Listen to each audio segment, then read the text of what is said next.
Exercise 1.5, question number 5. Draw appropriate Venn diagram for each of the following. अब दो sets के बारे में हमें यहाँ पर कुछ एक्सप्रेशन दिया है और उनके ऊपर हमें वेन डायग्राम बनाना है।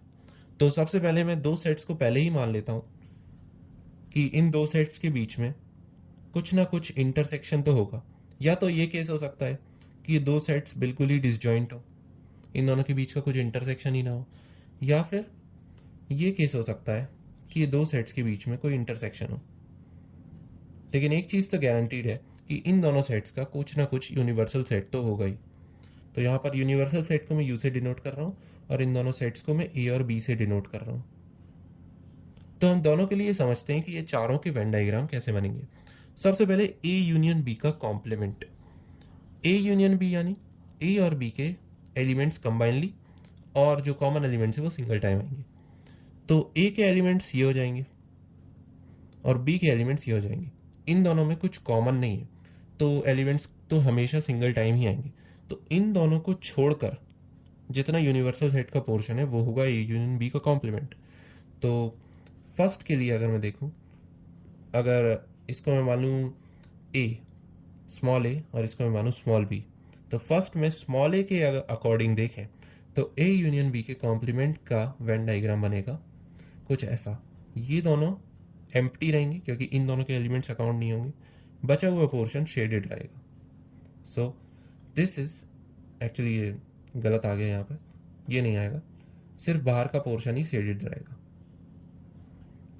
सो यूनिवर्सल सेट का वो पोर्शन जो ए और बी दोनों में ना हो, तो ये पोर्शन है ए यूनियन बी का कॉम्प्लीमेंट। इसके अकॉर्डिंग अगर देखें तो इसमें ए यूनियन बी के एलिमेंट्स होंगे ये पूरे।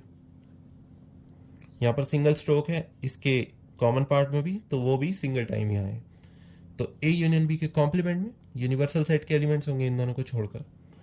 तो अगर बी पार्ट देखें इसका तो वो कुछ इस तरीके से बनेगा, ये और ये पूरा एम्प्टी रहेगा लेकिन बचा हुआ पोर्शन शेडेड रहेगा। So this is A union B's complement, universal set A and B. Now second, A complement intersection B complement. अब लास्ट क्वेश्चन में हमने दो थ्योरम्स प्रूव करी थी कि ए यूनियन बी का complement is equals to A complement intersection B complement, मतलब ये दोनों इक्वल हैं। और ये भी हमने प्रूव किया था कि ए इंटरसेक्शन बी का complement is equal to A complement union B complement. इसका मतलब अगर हम इसका वेन डायग्राम बनाएं इन दोनों के हिसाब से तो वो दोनों वेन डायग्राम्स भी सेम आने चाहिए एज कंपेयर टू दीज। तो इसका हम वेन डायग्राम बनाकर देखते हैं। सबसे पहले पार्ट ए,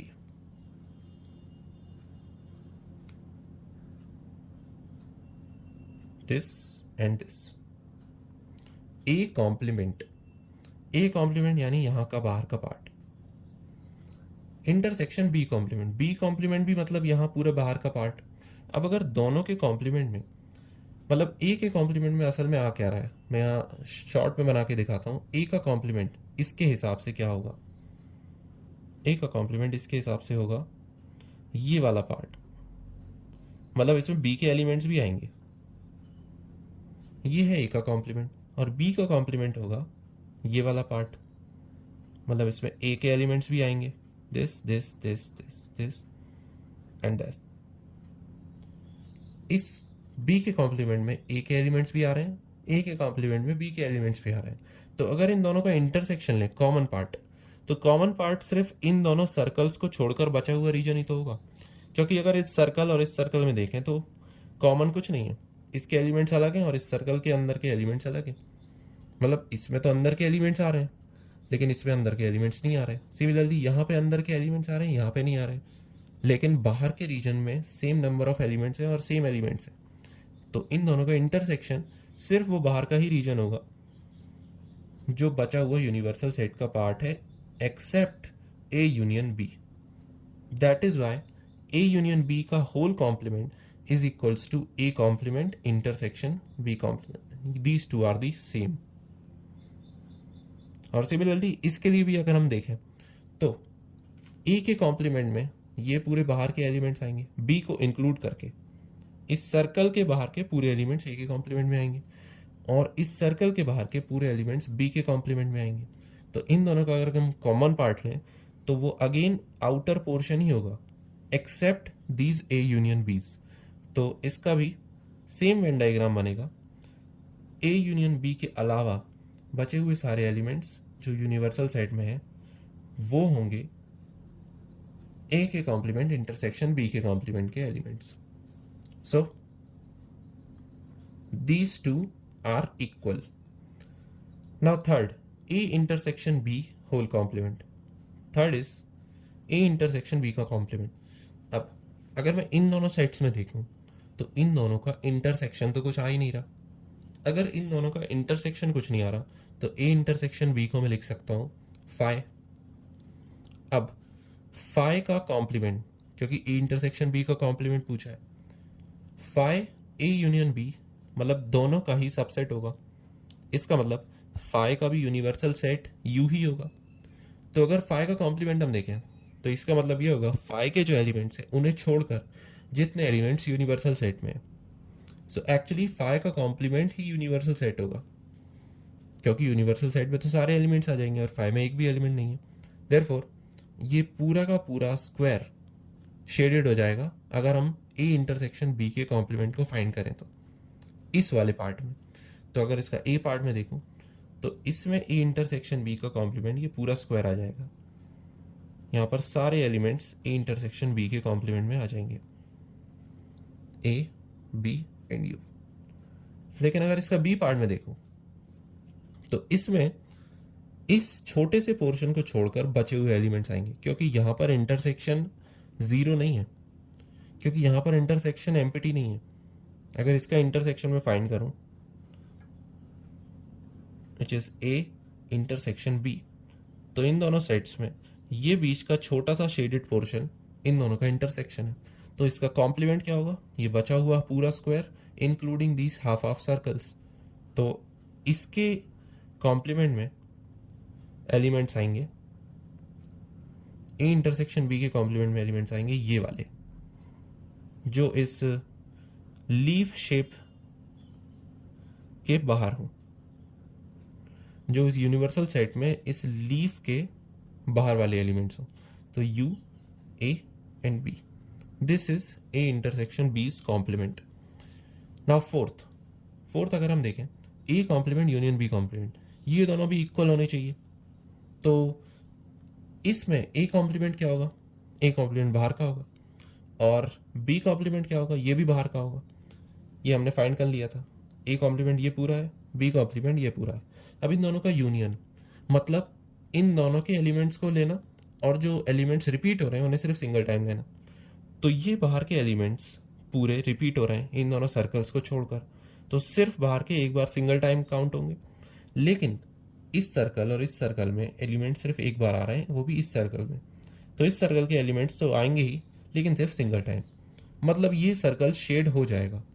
और यहाँ पर भी इस सर्कल के एलिमेंट्स इसमें तो नहीं आ रहे लेकिन इसमें आ रहे हैं, तो ये वाले एलिमेंट्स इसमें अकाउंट होंगे। इसका मतलब इसमें A complement union B complement में पूरा ही रेक्टेंगल कवर हो जाएगा, क्योंकि बाहर के एलिमेंट सिंगल टाइम आएंगे और इन दोनों सर्कल्स में एक बार एलिमेंट आएंगे, तो ये पूरा सर्कल कवर। और इन दोनों सर्कल में इस सर्कल के एक बार एलिमेंट आएंगे तो ये पूरा सर्कल कवर। मतलब ये पूरा बॉक्स ही शेड हो जाएगा। So A complement union B complement is equal to this A intersection B is whole complement। ये दोनों ही सेम वेन डायग्राम से, ये पार्ट था। नाउ बी, इसके अकॉर्डिंग बी पार्ट में अगर हम देखें तो ए कॉम्प्लीमेंट क्या होगा, ए कॉम्प्लीमेंट यानी पूरे बाहर का सर्कल, मतलब पूरे बाहर का रीजन एक्सेप्ट दिस ए वाला सर्कल, और बी कॉम्प्लीमेंट होगा बी के सर्कल को छोड़कर पूरे बाहर का रीजन। तो इन दोनों का अगर हम यूनियन निकालें तो इस सर्कल और इस सर्कल में जो इंटरसेक्शन वाला पार्ट है सिर्फ वही नहीं आया था इन दोनों के कॉम्प्लीमेंट में। इसका मतलब इन दोनों के यूनियन में सिर्फ वही वाला पार्ट रह जाएगा और बचा हुआ पार्ट शेड हो जाएगा। तो सिमिलरली जैसे अगर हम यहाँ पे देखें, एक बार मैं डायग्राम बना ही देता हूँ, इसका कॉम्प्लीमेंट और इसका कॉम्प्लीमेंट, ए के कॉम्प्लीमेंट में एलिमेंट्स होंगे ये वाले, ये बाहर के एलिमेंट्स, इसमें बी के थोड़े एलिमेंट्स भी इंक्लूडेड होंगे। लेकिन अगर हम यहाँ ध्यान से देखें तो ये लीफ अभी भी अनशेडेड है और बी के कॉम्प्लीमेंट में एलिमेंट्स होंगे ये वाले, ये भी बाहर के एलिमेंट्स होंगे।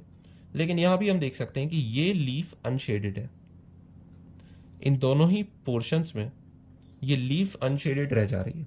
इसका मतलब इन दोनों के यूनियन में भी लीफ अनशेडेड ही रहेगी, क्योंकि लीफ तो इसमें आई ही नहीं है एक भी बार।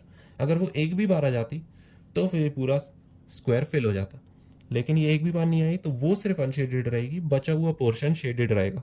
तो ये सेम इस तरीके का वेन डायग्राम यहाँ पर बनेगा, जिसमें सिर्फ लीफ अनशेडेड रहेगी लेकिन बचा हुआ पूरा यूनिवर्सल सेट शेडेड रहेगा।